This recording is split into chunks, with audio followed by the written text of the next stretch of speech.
28 अप्रैल 1988 की दोपहर हवाई का हिलो इंटरनेशनल एयरपोर्ट। यहां एक जहाज पर सवार हो रहे यात्रियों को नहीं पता था कि उनके साथ कुछ देर बाद इतिहास की सबसे विचित्र घटनाओं में से एक घटना घटने वाली है।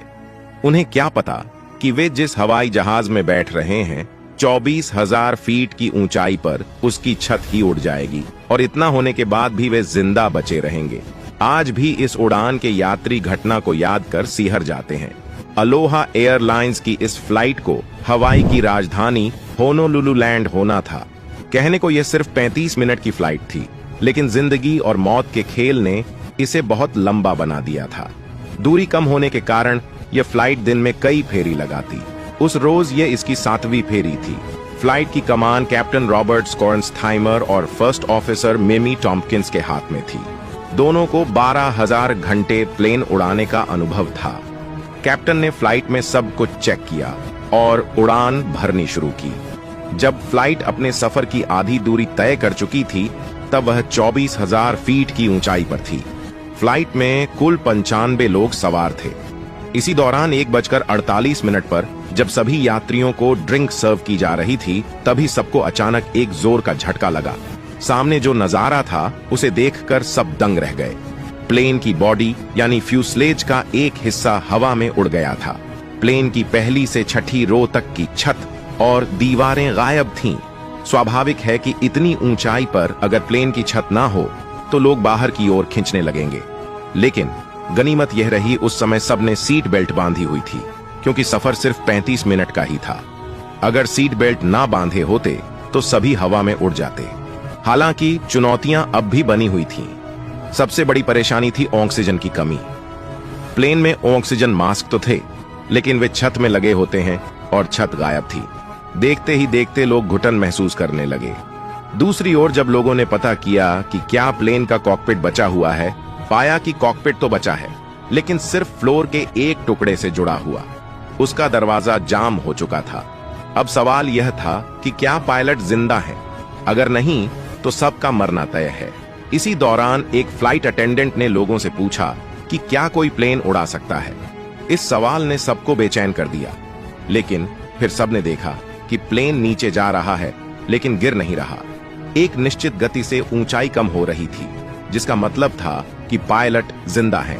पायलट कुछ मिनटों में प्लेन को 10,000 फीट की ऊंचाई तक ले आए, जिससे ऑक्सीजन पाने में आसानी हुई। फिर एक और समस्या हो गई। प्लेन की बॉडी पर इतना भयंकर जोर पड़ा कि कॉकपिट ही टेढ़ा हो गया। उसे देखकर लगता था कि अब टूटा कि तब। अब प्लेन की कमान पायलट रॉबर्ट स्कॉर्नस्थाइमर के हाथ में थी।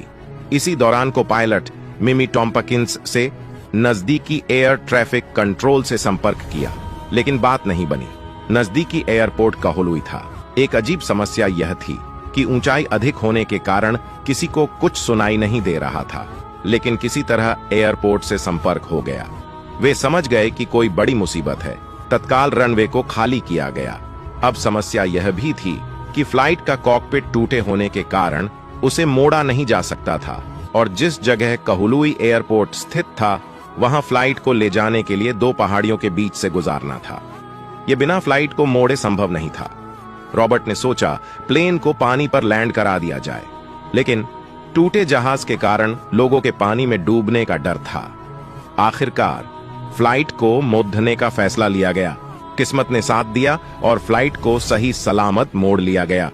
जब फ्लाइट एयरपोर्ट के पास पहुंची तो अधिकारियों ने उसे दूरबीन से देखा। फ्लाइट की जो स्थिति उन्होंने देखी उससे उनके होश फाख्ता हो गए।